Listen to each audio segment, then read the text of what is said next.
Amigos de Cames, ¿cómo están? Muy buenas tardes. Disculpen, por favor, el retraso unos minutitos. Tuve un problema técnico con la conexión de Internet, pero aquí estamos, nuestra última sesión de este curso de gestión de riesgos financieros. Mi nombre es Juan Carlos Pereira, soy bachiller en Economía, mi especialización en la orientación financiera, crediticia, comercial y de seguros. Notas importantes que nos llevan a tener más claros muchas cosas respecto, por ejemplo, a la inclusión financiera y, por ejemplo, respecto a esta incertidumbre respecto a la pandemia y esta segunda ola que nos está llevando a un nuevo confinamiento a partir del día domingo. Quiero comentarles lo siguiente, una noticia importante sobre todo para el sector microfinanciero, que nos lleva a esperanzadoras situaciones para un futuro inmediato, porque aun cuando existiría a nivel Perú mismo algunas situaciones, temas políticos, temas de leyes muy populistas que podrían llevarnos a disminuir la intención de inclusión financiera, situaciones como la que este es un banco de segundo piso en realidad, que es la Corporación Andina de Fomento, apoya a las cajas municipales del Perú para que puedan ofrecer créditos 100% online. Y esto en la medida de que el incremento de la tendencia hacia la inclusión financiera es bastante importante, no solamente en nuestro país, sino también a nivel de Latinoamérica. Es importante porque Latinoamérica es una región muy golpeada, es una región en permanente vías de desarrollo. No sabemos cuándo entraríamos en el nivel de países ya desarrollados.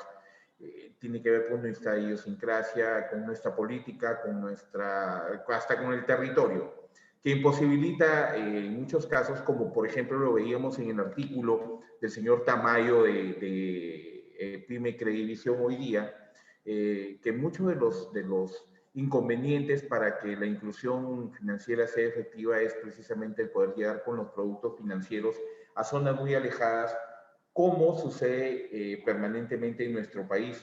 Así que esta es una buena noticia. Le estoy pidiendo que me envíen por favor el monitoreo.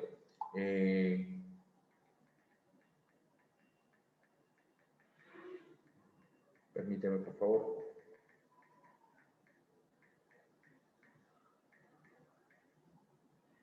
Discúlpenme. Y nos dice que la Corporación Andina de Fomento apoya a la Caja Municipal de Perú para que puedan ofrecer créditos 100% digitales. Esto es reciencito, el día 20 de enero de este año. Y dice, mediante una cooperación técnica no reembolsable entre CAF, el Banco de Desarrollo de América Latina, y la Federación de Cajas Municipales, la FECMAC, se realizará un diagnóstico y se definirán los requisitos técnicos y operativos necesarios para que las cajas municipales puedan procesar préstamos para capital de trabajo de manera 100% digital, desde su solicitud hasta su desembolso. La pandemia del COVID-19 aceleró la digitalización del sistema financiero y las cajas municipales están trabajando para estar a la vanguardia en beneficio de la población más vulnerable. La Corporación Andina de Fomento, Banco de Desarrollo de América Latina y la Federación de Cajas Municipales del Perú firmaron una cooperación técnica no reembolsable para apoyar el análisis de los componentes necesarios para el despliegue de un crédito de capital de trabajo 100% digital de las cajas municipales, considerando todos los pasos desde la solicitud del cliente hasta el desembolso final de los créditos hacia las micro y pequeñas empresas.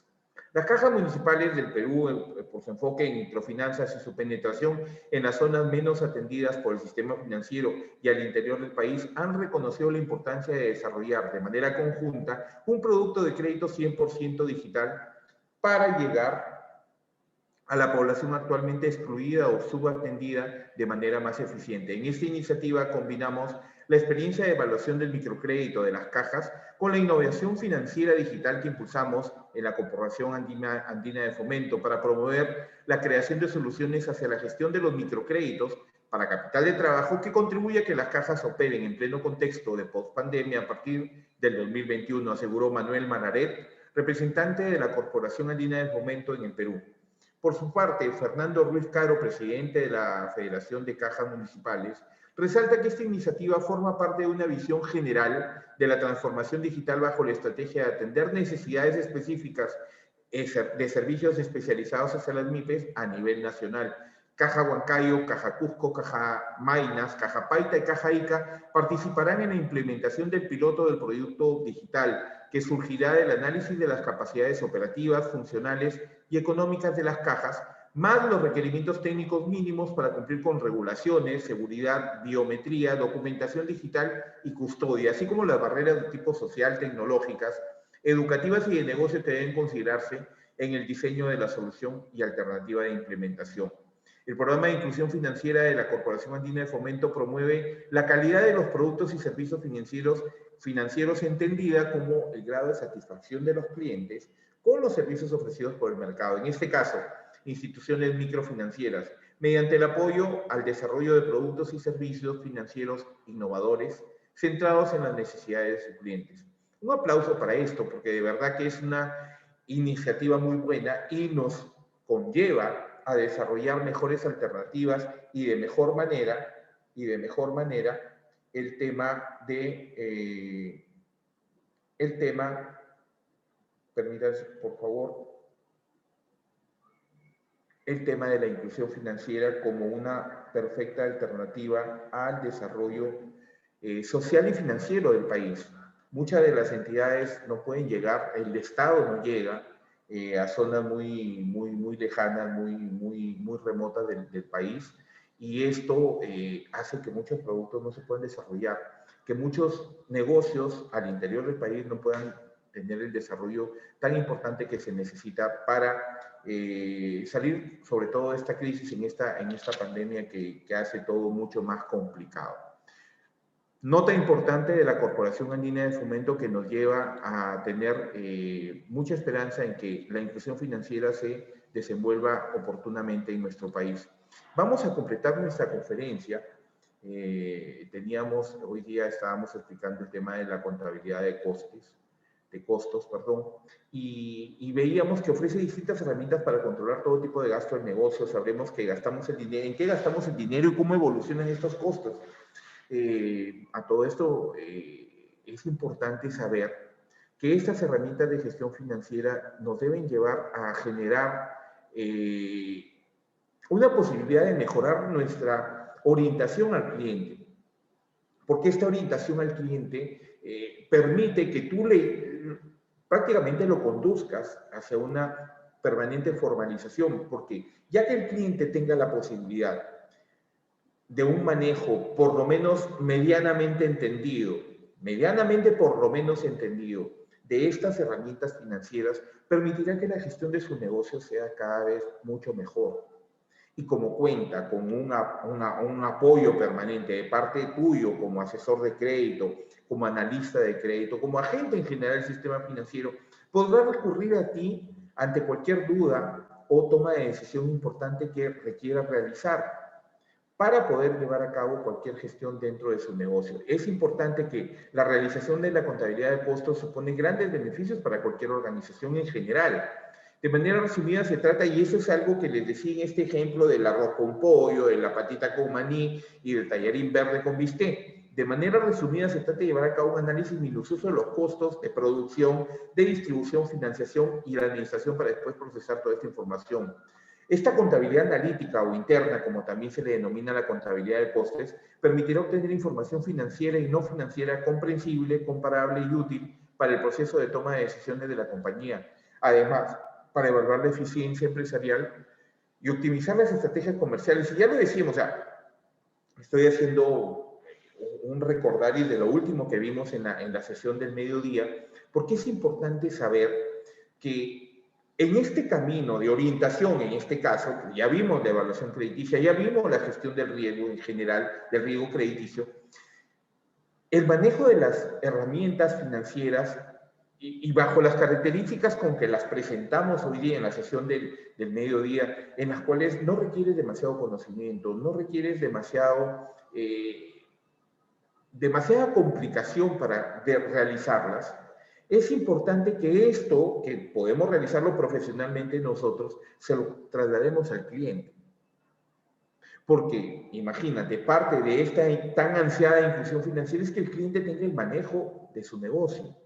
No solamente por la experiencia, por la capacidad de negociante que puede tener el propio cliente, sino también porque cuenta con un respaldo profesional que es el tuyo como asesor de créditos. ¿Ok? Los costos de financiación. Al financiarse resulta primordial calcular todo el impacto de la carga financiera, los intereses, comisiones, cualquier otro tipo de gasto adicional. Los gastos financieros deben ser asumibles sin problemas. Esto trasladado hacia el cliente. El objetivo de evaluar bien los costos de financiamiento es diversificar y buscar alternativas de financiación adecuadas y eficientes para el propio cliente. Y esto tiene que ver con la posibilidad de ofrecer mejores productos, productos de calidad, productos al alcance del cliente, no solamente por el tema del costo, sino por el acceso a estos productos crediticios. Que sea rápido, ágil y que sea oportuno sobre todo. Pero aquí hay algo que tiene que ver mucho con, por ejemplo, el tema de la mitigación de riesgos, que es el endeudamiento responsable. El costo de la financiación se adhiere al tema del endeudamiento responsable porque hace que el cliente, con una buena cultura de pagos, evite sobrecostos a un financiamiento, evite la necesidad o la posibilidad de tener que pagar algún gasto administrativo adicional. Meredi, ¿cómo está usted? Buenas tardes, bienvenida. Costos adicionales por retrasos en sus pagos, por, no sé, costeo precisamente del mismo crédito, tasas de intereses demasiado elevadas, cobros adicionales que se impongan de acuerdo a cómo se presenta el producto por falta de conocimiento del cliente. Es esta nuestra labor en donde el uso de estas herramientas financieras también nos ayudan en la orientación a nuestros clientes. El apalancamiento financiero, conviene endeudarse y estos dos puntos, el costo y el apalancamiento, tienen que ver precisamente con ese endeudamiento responsable. Conviene endeudarse sin ser imprescindible.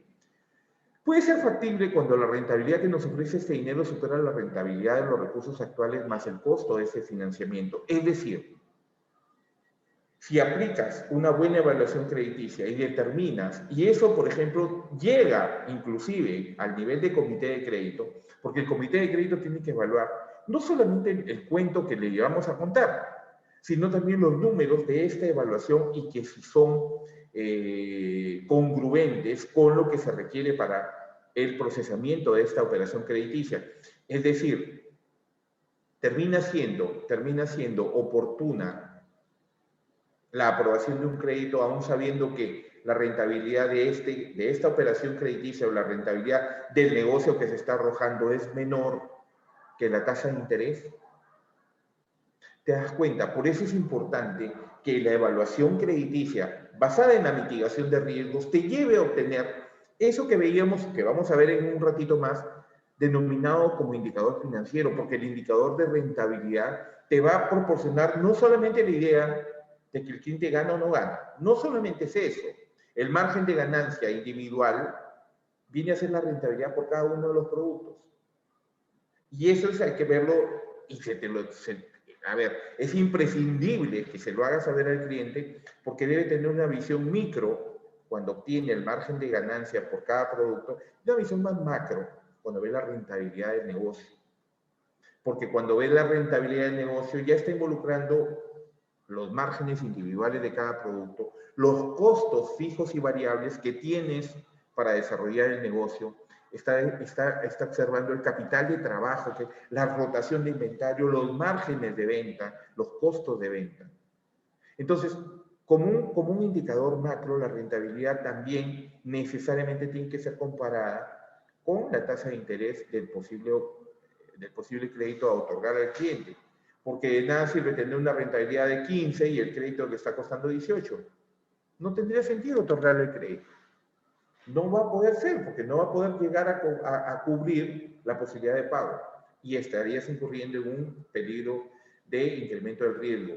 La clave para el apalancamiento financiero es que el endeudamiento actuaría como una palanca solamente para potenciar la actividad, manteniendo un riesgo controlado, que ese es el sentir de la utilización de las herramientas. Cuando tú quieres desarrollar cualquier tipo de proyecto, a ver, un proyecto, no sé, una maqueta de un trabajo de la universidad y necesitas herramientas, necesitas utilizar las herramientas adecuadas y es más, o sea, utilizar adecuadamente las herramientas adecuadas para que los resultados sean mucho más positivos, para que lo que tú puedas encontrar es un resultado del proyecto que te lleve a satisfacción permanente.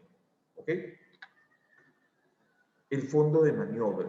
El fondo de maniobra, perdón, el fondo de maniobra es siempre yo lo asocio más que a un tema de capital o a un tema de monetizado. El fondo de maniobra que debe darte la posibilidad de cubrirte las espaldas, es decir, que el negocio debe tener espaldas anchas, se puede definir como el capital disponible si hubiese que pagar de inmediato todas nuestras deudas de corto plazo. Y eso lo puedes evaluar a través del indicador financiero de la prueba ácida, por ejemplo, donde al hacer la comparación entre activo corriente menos inventarios entre pasivo corriente, tú dices que lo puedes pagar tus deudas de muy corto plazo, por cada sol de deuda tienes posibilidad de pagarlo, porque si tienes una prueba ácida mayor a 1, pues estás con tranquilidad, porque puedes pagar las deudas inmediatamente, de inmediato cobro, que te pueden ajustar, como son, Ciro Ferrer,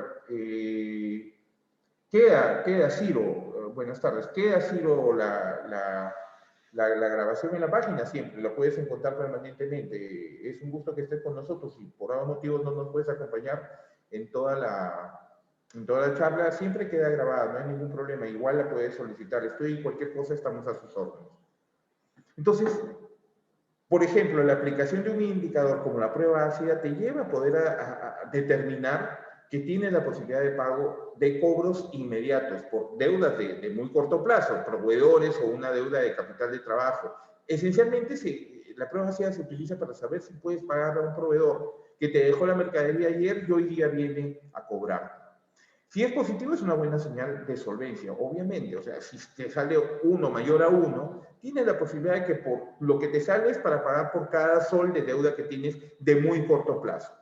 La evaluación de las inversiones, que ya tiene que ver con situaciones tal vez un poco más complejas, pero muy importantes de evaluar, como la tasa interna de retorno o el valor actual neto. El valor actual neto es decir, cuánto voy a ganar y traerlo o trasladar de aquí hacia el futuro o del futuro hacia acá lo que podría estar ganando por un periodo determinado de tiempo del negocio. Y la tasa interna de retorno igualmente debe ser mayor a la tasa de interés que te está cobrando la institución financiera. El objetivo de la evaluación de inversiones a través de tasa interna de TIR y de BAN es que estimar con prudencia los ingresos previstos y ser estrictos en la medición de cada gasto. Es decir, tienen que ver con la gestión del negocio. Tiene que ver con que sea oportuno la gestión de gastos, que no se gaste más de lo debido, que los ingresos sean repartidos oportunamente, que te genere la posibilidad de tener una rentabilidad determinada. Los indicadores financieros o ratios se calculan por medio de cocientes, no solamente cocientes en realidad, porque si considero al capital de trabajo no como destino, sino como indicador financiero, no es un cociente. Se calcula por medio de cocientes sencillos y ofrecen información sobre la evolución de elementos fundamentales, por ejemplo, el ratio de liquidez, los ratios de endeudamiento, de solvencia o de rentabilidad. Los ratios son buenos aliados para descubrir fortalezas y debilidades del cliente, del negocio. Y es ahí donde tu labor como asesor de crédito te va a llevar a que la obtención de estos ratios, que vuelvo a repetir como se lo decía en la evaluación crediticia, muchos analistas de crédito que siempre están tratando de eximirse, de soltarse de responsabilidades, responden inclusive a la gestión de cartera y a la calidad de su cartera que, bueno, yo le di porque el ratio me decía que podía. Eso quiere decir que el ratio como objetivo es solamente encontrar el número que me permita decir, bueno, sí va a la operación de crédito, cuando no debe ser así en términos estrictamente de evaluación financiera o evaluación crediticia. ¿Por qué? Porque el ratio es el número que encuentras y que debe ser interpretado y que te debe decir muchas cosas respecto a la liquidez del negocio, respecto a la posibilidad de tener dinero para desarrollar el negocio, a la solvencia del cliente, a la solvencia del negocio, a la rentabilidad que puedes esperar de este negocio. Entonces, el ratio se convierte en tu aliado, porque no es que va a tomar la decisión por ti. Ojo, por favor, sáquense ese chip de la cabeza. El ratio no te reemplaza como decisor o persona que toma la decisión de otorgamiento o no del crédito. El ratio es un referente, es una referencia total para decir, no, mira, el cliente tiene una liquidez general de 2.5, quiere decir que por cada sol de deuda tiene 2 veces y media para pagar esa deuda. No, pero fíjate que quiero ver sus deudas de muy corto plazo. Perfecto, la prueba ácida me indica que tiene 2.2, por ejemplo. Que me está pidiendo 20.000 y tiene un capital de trabajo de 150.000. Perfecto. Perfecto. Que tiene una rotación de inventario de 80. Recontra bien.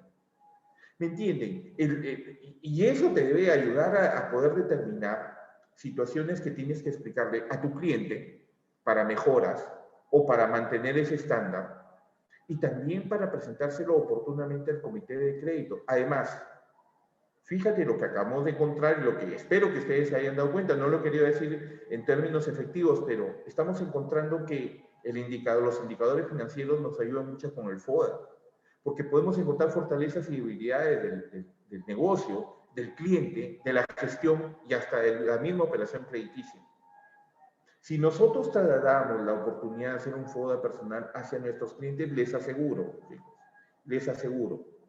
que aún siendo el FODA algo que tal vez pueda ser muy subjetivo, termina siendo muy propicio para una buena evaluación, porque puede determinar en qué puntos el cliente podría mejorar su gestión, en qué puntos podría mejorar su solvencia, cómo podría mejorar el endeudamiento y la rentabilidad de su negocio, y qué medidas tomar, por ejemplo, para mejorar la rotación de sus inventarios, bajar precios, vender mayor variedad, cambiar de zona de negocio.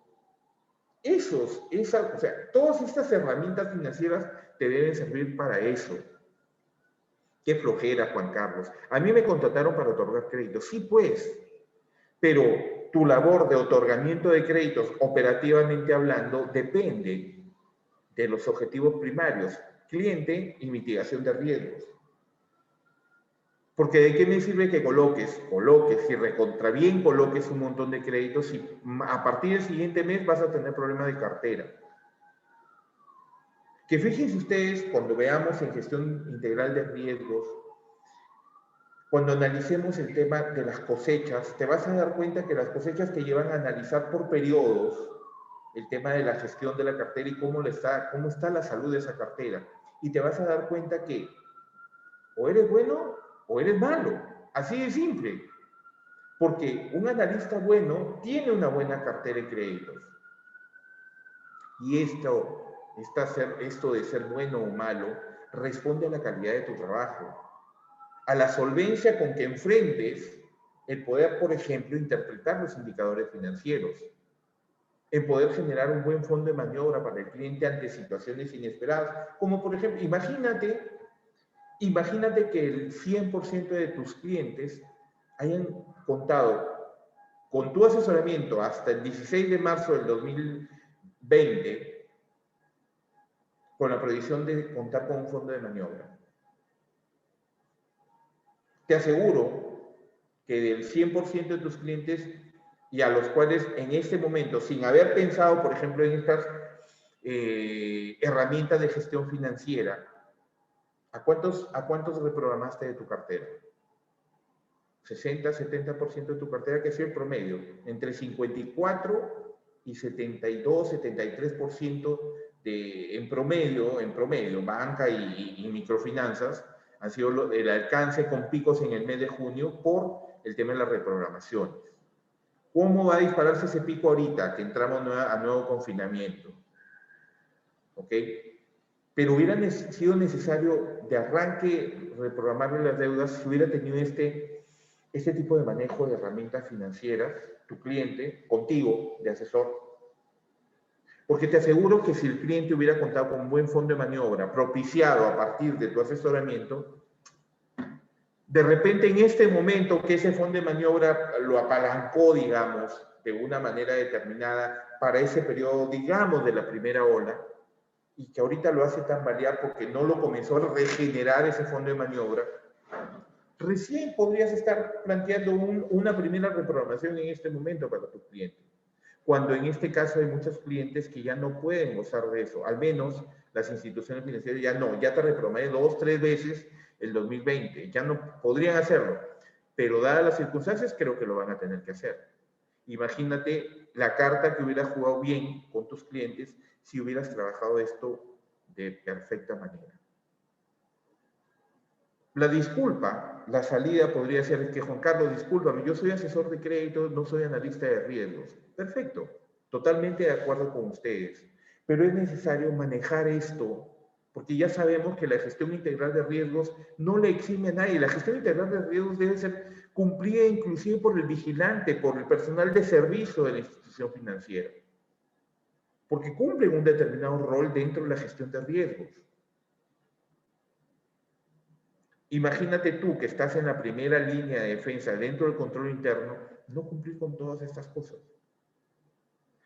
Y es el problema, y yo se lo voy a decir siempre esto, porque es un tema inclusive de experiencia personal. La tiranía de lo urgente te va a terminar de minar, valga la redundancia, terminar de minar tus posibilidades como buen asesor de crédito si tú no haces las cosas correctamente. Si tú consideras que, bueno, estás en un nivel que no necesitas llegar a esto, o consideras que lo único que te basta es que el cliente pague puntual. No, ahorita como están las cosas y en la coyuntura que nos encontramos, donde el cliente está quejándose porque los productos financieros son caros, imagínate lo más caros que podrían ponerse si es que, por ejemplo, la tan manida inclusión financiera y transformación digital, que todo el mundo está loco por transformarse digitalmente. Y no sabemos si hay internet en todo el país. ¿Eh? De verdad, hay puntos que no hay internet. ¿Qué le vas a ofrecer a un crédito totalmente digital a una persona que no tiene ni siquiera acceso a internet? Por eso, yo creo que el mejor colchón para esa tan ansiada, primero, inclusión, y segundo, financiera, y segundo, transformación digital, tiene que pasar por esto, por este asesoramiento permanente. Porque si no brindas ese soporte, ¿cómo esperas que tu cliente entienda lo que quieres hacer ahora? Igual que lo hacías antes, pero ahora digitalmente. ¿Ok? Los mecanismos de transferencia del riesgo de créditos. El riesgo de crédito tiene su origen en la probabilidad de que una de las partes del contrato del instrumento financiero incumpla sus obligaciones contractuales. Por motivo de insolvencia, por incapacidad de pago, se produzca a la otra parte una pérdida financiera, que nadie está libre. Pero, aún con eso, como tú mides, o sea, cuantificas, gestionas y administras los riesgos, partiendo de una oportuna, eficiente y eficaz evaluación crediticia, todos estos factores de los que estamos hablando tendrían que verse mitigados al máximo.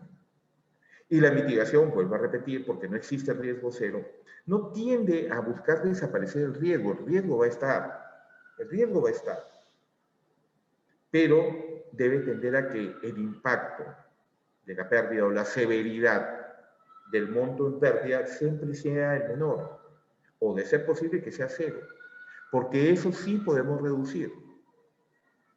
Entonces, el riesgo de crédito que tiene su origen en la probabilidad de que uno de los dos no cumpla con el pago, por un tema de insolvencia, incluye la gestión de riesgo de contrapartida, un riesgo emisor, riesgo de liquidación o riesgo país, que también lo sufren como contraparte, digamos, las instituciones financieras.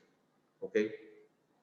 A efectos de una gestión de riesgos y de capital, la cuantificación del riesgo de crédito se realiza mediante dos medidas principales que son la pérdida esperada y el capital económico. La pérdida esperada refleja el valor medio de las pérdidas y se considera como costo del negocio, que tendría que ver con el nivel de severidad de la pérdida, o sea, cuánto estoy perdiendo. Y esa severidad está medida respecto al capital expuesto, a la exposición, al LGD. La severidad es la EAD. Sin embargo, el capital económico es la cantidad de capital que se considera necesario para cubrir las pérdidas inesperadas surgidas de la posibilidad de que las pérdidas reales sean superiores a las esperadas. Y aquí viene, parece dicotómico esto, o sea, parece un juego de palabras, pero en realidad tiene que ver con lo siguiente, muy coloquialmente hablando. tú determinas una pérdida esperada y dices, voy a perder 10, y lo hemos hablado muchas veces. Si digo la palabra volatilidad y aparece Kevin, él no me va a dejar mentir. Hemos hablado muchas veces de este tema, los mecanismos de transferencia de riesgo crediticio, donde dice, sabes que puedo perder por 1, pero como hago evaluaciones preventivas, como estoy permanentemente midiendo, gestionando y administrando los riesgos, me preparo como para perder por 10. Oye, pero ¿cómo puedo yo, analista de crédito, asesor de créditos, determinar eso? Es que no termina siendo cosa del otro mundo en la medida, permítame por favor, en la medida que actúes permanentemente pensando en riesgos. Y ya no tiene que ver, aunque necesariamente para el cálculo tiene que ver con esa unilateralidad de medición que tiene que ver con operación cliente, o sea, cada crédito y cada cliente tiene que ser evaluado en gestión de riesgos. Ya esta situación tiene que ver, y en la medida de que tú digas, sé que puedo perder 1, pero me preparo para perder como por 10, ya no solamente en forma individual de cada cliente, sino a manera global tu cartera de créditos. Por ello, toman medidas. Toman medidas que no necesariamente están escritas en un reglamento de créditos, pero que se enmarcan dentro de ese reglamento de créditos, como, no sé, cobranzas preventivas, el desarrollo de un seguimiento mucho más efectivo a cada una de las operaciones de crédito, la segmentación de cartera y una segmentación por zonas geográficas, una segmentación si gustan por edad, una segmentación si gustan por sector económico, que te permita llevar el mayor control posible a cada una de tus operaciones individualmente y a todas en forma general, lo cual te va a permitir que esa mitigación de riesgos esté basada principalmente en un trabajo siempre prudencial, preventivo, conservador en la medida que no afectes el realizar negocios. Porque finalmente sí, pues estamos acá para hacer negocios. ¿Cuál es el negocio de la intermediación financiera? Si no lo hacemos porque nos llenamos de miedo, de verdad te recomiendo que te dediques a otra cosa. Es como en el fútbol, que siempre pongo este ejemplo. ¿No te gusta que te pateen? Anda, juega ajedrez. Por eso es tan importante poner todos nuestros sentidos en el desarrollo de este trabajo. Porque sí, pues puede ser muy bueno colocando, bueno vendiendo tus créditos, pero ¿en qué medida estás coberturando riesgos, mitigando riesgos? Por eso es importante que cada una de tus operaciones salga bien hecha. Y bien hecha desde el punto, no necesariamente que dale, sacar todos tus créditos, no. Bien hecha en el sentido que está con una aplicación permanente de tu objetivo de mitigación de riesgos.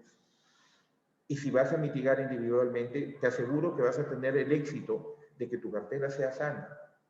Porque toda tu cartera, al haber hecho trabajos individuales, te va a permitir decir, sí, pues en mi cartera yo siempre trabajo con el objetivo de la mitigación de riesgos.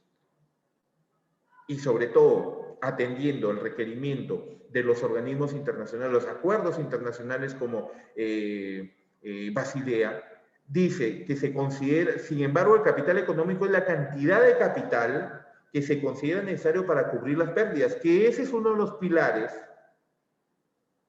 y de las lecciones aprendidas también de Basilea 1, 2 y 3. Porque justo en el 3, en Basilea 3, que dicen necesariamente debes poner 2 ratios de liquidez que te permitan, el primero, afrontar las pérdidas, y el segundo, tener el capital suficiente como para subsistir un año más sin enfrentar con problemas el tema de la continuidad de negocio. Entonces, si tú haces esa mecánica de trabajo siempre pensando en la mitigación de riesgo, vas a estar seguro por cualquiera de los lados que lo mires. Por eso es importante que haya mucha, ¿cómo lo puedo determinar? Mucha empatía en lo que quieres hacer y lo que haces.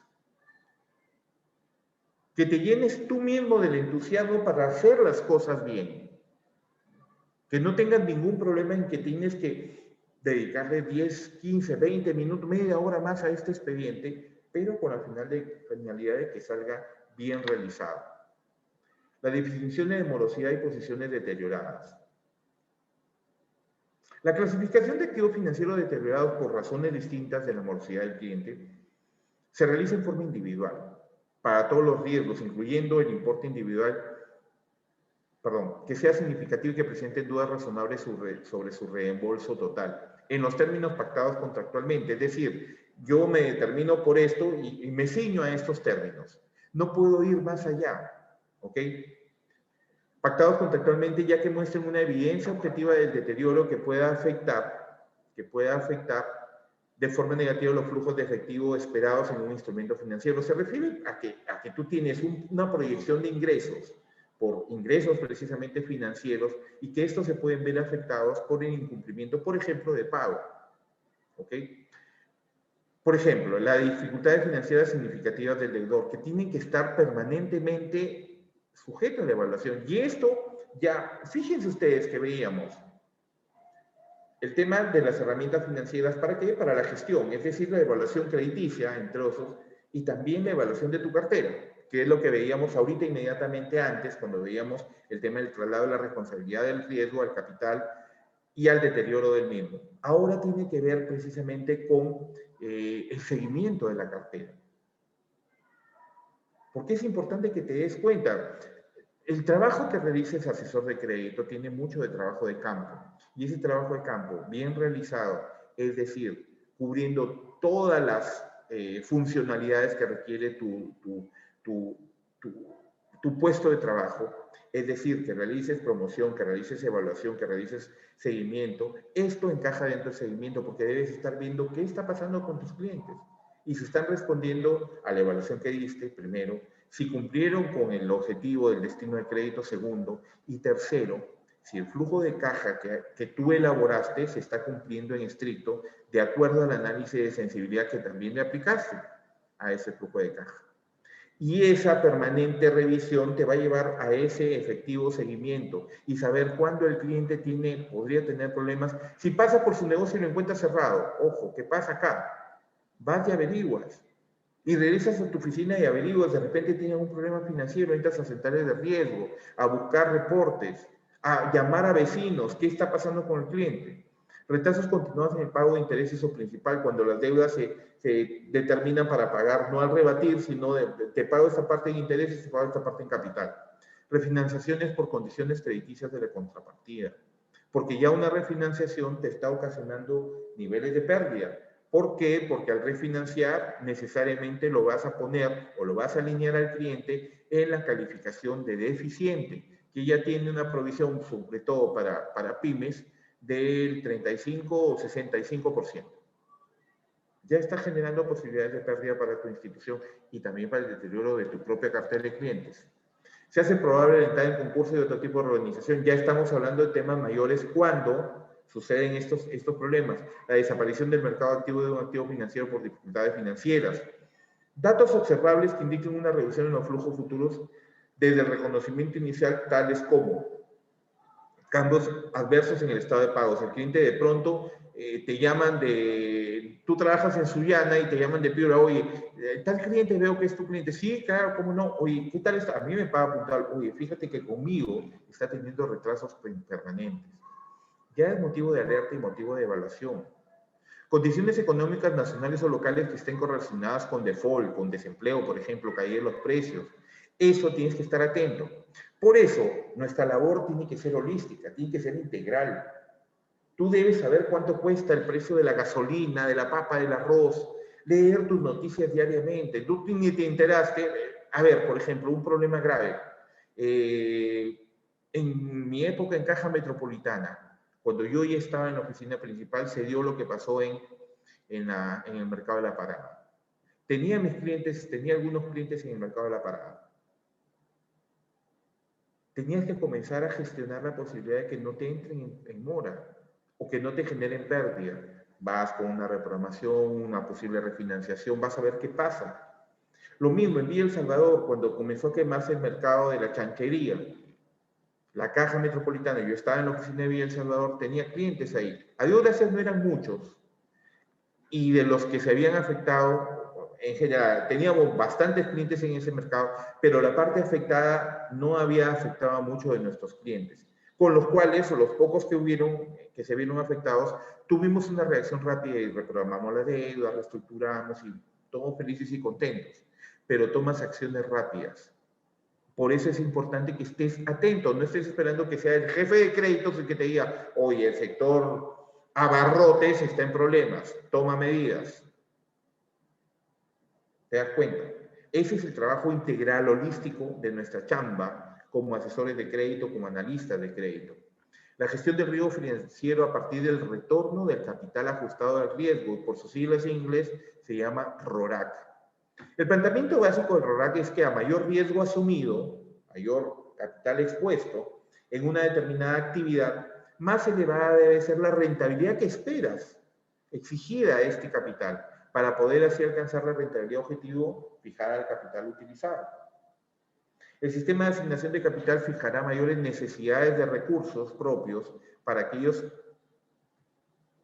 actividades que impliquen mayor riesgo.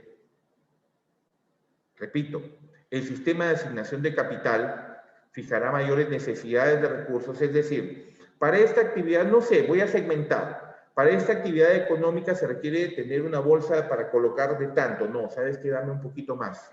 Por si acaso haya la posibilidad de colocar más o por si acaso haya que respaldar posibilidades de riesgo que tengamos. En términos coloquiales termina siendo así. Aquellas que requieren mayor capacidad, los niveles de riesgo implican mayores posibilidades de que caigan. Por eso es importante que tengas la oportunidad de tener tu gestión, tu medición y tu administración del riesgo permanentemente bien controlado. ¿Qué está pasando acá?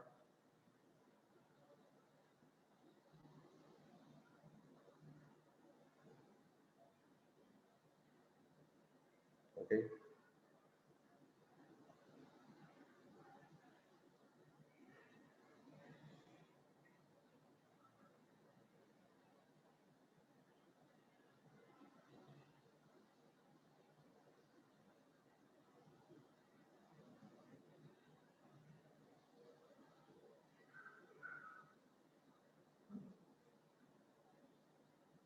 Hay un problema cuando hay problemas con las redes, no sociales, las redes de internet, las redes de luz, por ejemplo, ahorita ya se normalizó esto, se había perdido el monitoreo. Necesito, y creo que hemos tenido algunos impases alguna vez, necesito monitorear porque hay preguntas que llegan también a través del Facebook Live y que es necesario atenderlas oportunamente, ¿ok? El rendimiento ajustado al riesgo de capital o método RORAC o RAROC es ampliamente usado en la gestión de aseguradoras y bancos, pues permite medir la rentabilidad de una cartera diversificada al mismo tiempo. El rendimiento ajustado al riesgo de capital o RAROC por sus siglas en inglés, Risk Adjusted Return on Capital, es una metodología que propone una variación al ratio de rentabilidad financiera o ROE. Su objetivo es calcular el margen de ganancia que obtiene un banco por un producto o cartera de clientes. A diferencia del ROE, el RAROC toma en consideración que el riesgo de impago varía de acuerdo al tipo de crédito y del deudor. Así, a mayor riesgo, la entidad financiera asigna mayores provisiones. Ese es, por ejemplo, lo que nos explicaba hace poco más de un mes, creo que revisamos una entrevista que le hacían al señor Dongo de Caja de Arequipa, que ellos habían dicho, miren, ante esta pandemia, aún cuando no estaba contemplado dentro del plan estratégico que teníamos 2019-2024, el 2020 se tomó la decisión más o menos en el mes de agosto de ampliar el nivel de provisiones para su cartera de créditos, coberturando de esta forma, por ejemplo, las posibilidades de mayores pérdidas. Es decir, ellos mismos se obligaron a provisionar mayor capital con la posibilidad de que se puedan incurrir mayores pérdidas producto precisamente de la pandemia. La rentabilidad sobre el capital ajustado a RORAC, la rentabilidad que se obtiene del capital requerido para hacer frente a la máxima pérdida potencial, tomando en cuenta los ingresos que éste genera a través de los activos en esta operación crediticia que esté invertido, junto con los rendimientos de cartera, los gastos financieros asociados y las mismas provisiones. Es un poco enrevesado, ¿ok? Pero tiene que ver precisamente con esto tan coloquial que les digo. Es decir, yo determino la pérdida esperada, pero a pesar de determinar fehacientemente esa pérdida esperada, yo también determino que debo proveer mayor capital de respaldo. ¿Qué nos decía Basilea I? El capital de respaldo debe ser por lo menos el 8% del capital puesto en riesgo, sea por riesgo de crédito, riesgo de mercado, riesgo de liquidez, etcétera, etcétera, etcétera. ¿Ok? Pero estamos hablando en esa época, porque ese es de Basilea I, el año 94, de hace bastante tiempo, que la volatilidad de las inversiones, la volatilidad de las divisas también han proporcionado mayores elementos de riesgo para las economías en general y en específico para las entidades financieras, por ejemplo. Entonces, ante una mayor volatilidad, la necesidad de capital por ese lado va a ser mucho más grande, pero aún precisamente por esa misma volatilidad se incrementan los riesgos, es decir, por la volatilidad incremento capital, también por el riesgo ese capital incrementado se va a tener que incrementar más, porque las posibilidades de pérdida podrían tender a ser mayores que si no existiera esa posibilidad. Parece un trabalenguas. A lo que quiero llegar es lo siguiente, es que normalmente dice voy a perder 1, pero me preparo para perder por 10.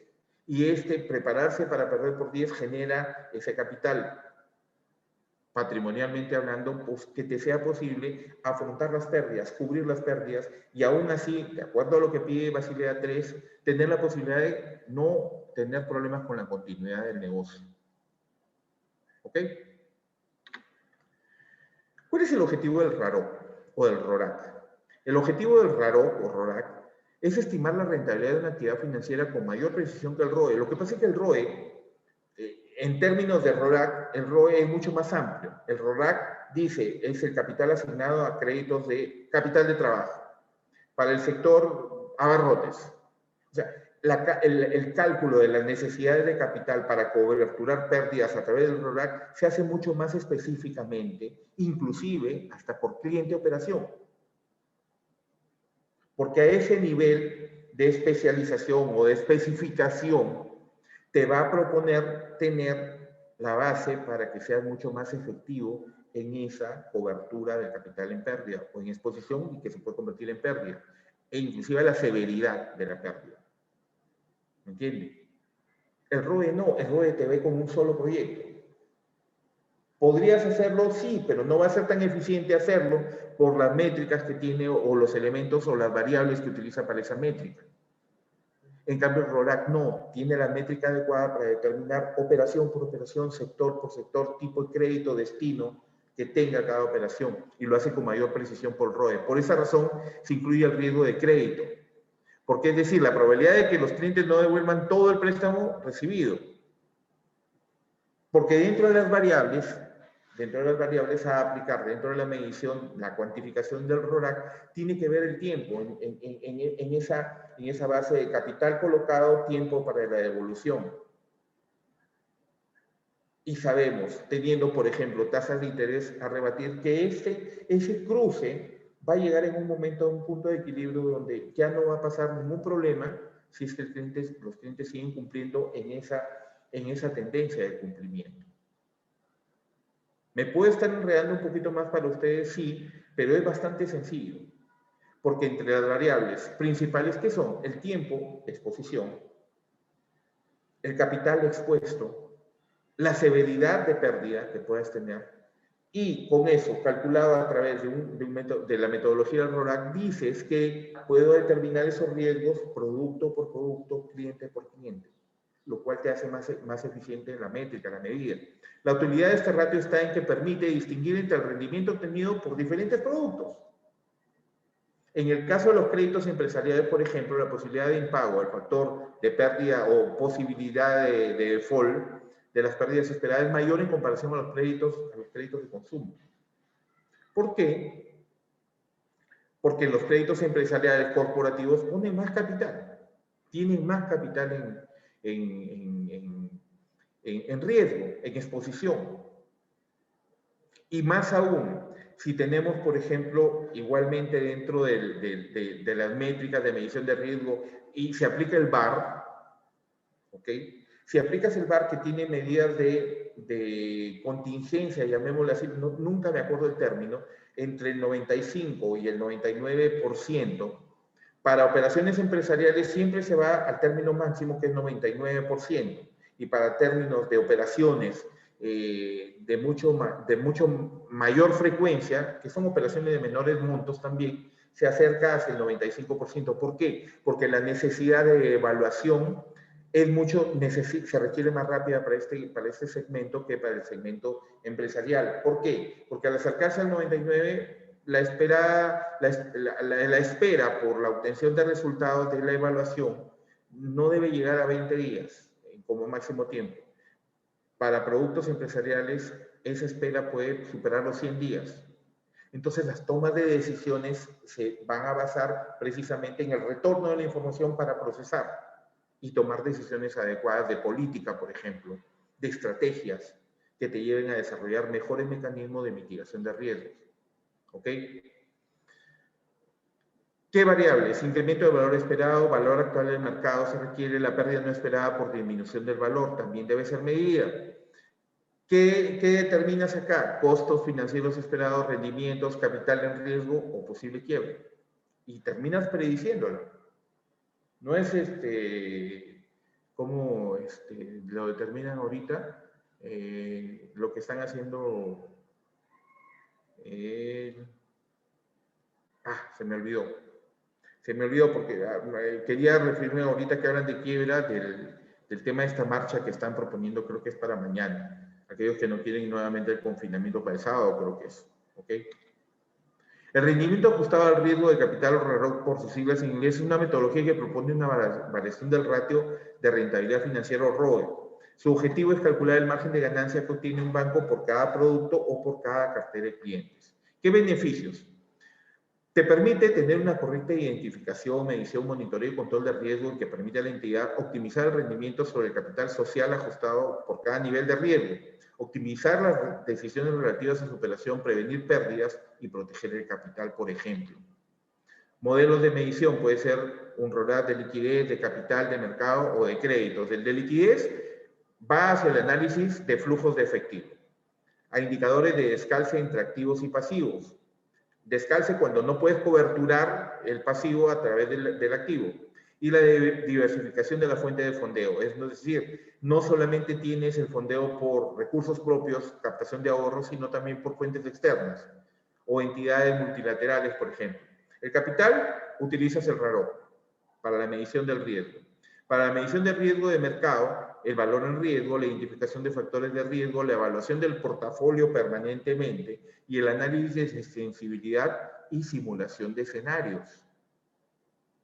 Y nos volvemos a encontrar con estos términos que son tan simpáticos y tan bonitos, pero que son sumamente importantes para que la mitigación del riesgo siempre está basada en tu eterna pregunta: ¿qué pasa si? ¿Qué pasaría si sucede esto? Ahí está la bolita de cristal y la varita mágica que necesitamos en estos tiempos donde no sabemos cuán grave se puede poner la situación por el tema de la pandemia. Y el modelo de gestión de crédito, de la medición del riesgo crediticio, a través de modelos de clasificación como el RORAC, por ejemplo, también los modelos de credit scoring, las matrices de transición que son ya para el análisis mucho más amplio de cartera y modelos de probabilidad de no pago que también tienen que ver más macro, no son tan individuales como por productos de crédito. El riesgo y la incertidumbre. La diferencia clásica entre riesgo e incertidumbre radica en que una situación con riesgo es aquella en la cual se puede asociar una función de probabilidad, y la probabilidad la puedes medir, a los diferentes valores que la rentabilidad de un proyecto puede tomar. Una situación con incertidumbre es aquella en la cual no es posible asociar dicha función de probabilidad, es decir, no la puedes medir. No existen probabilidades. ¿Qué pasará? Solamente te preguntas.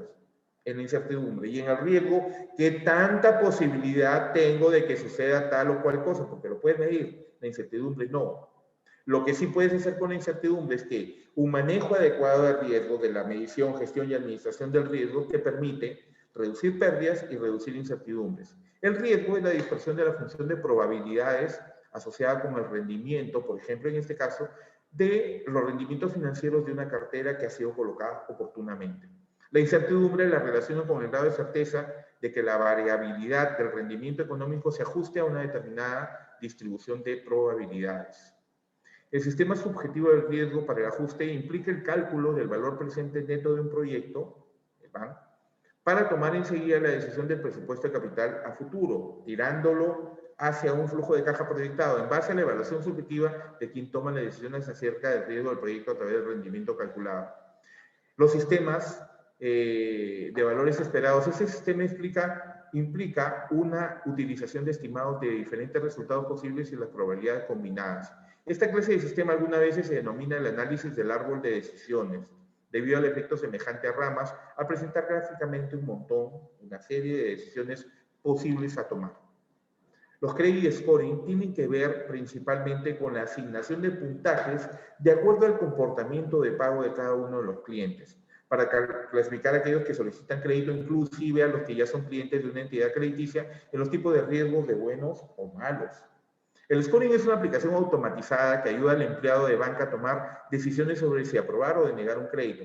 Pero fíjense ustedes, el tema del scoring, que es muy visto hoy en día con las fintech, por ejemplo, que basan las decisiones de otorgamiento, inclusive, ¿me permiten, por favor?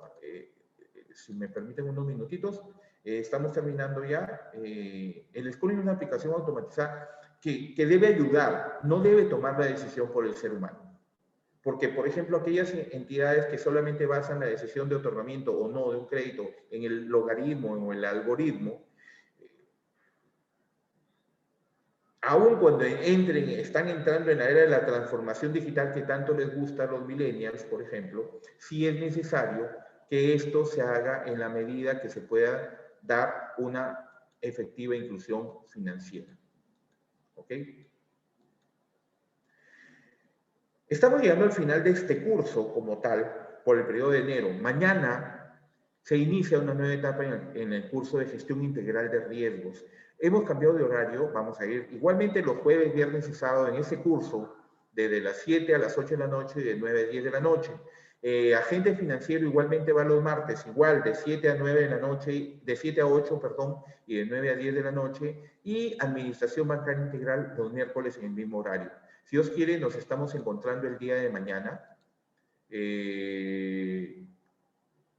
No sé, realmente tengo comentarios 042576, no sé cuál es su nombre, discúlpeme. Ya estamos terminando. Posiblemente está mal, hay un mal manejo, tal vez, a ver, no, si no me está escuchando, no entiende lo que digo, tal vez su configuración de sonido está fallando. ¿Ok? Cuídense mucho, por favor. Mantengan la distancia social. Lávense frecuentemente las manos, por favor. Por favor, cuídense. Que Dios los bendiga y si Dios quiere nos encontramos mañana en la inauguración de nuestro nuevo curso de gestión integral de riesgos a partir de las 7 de la noche. Muchas gracias. Cuídense mucho, por favor.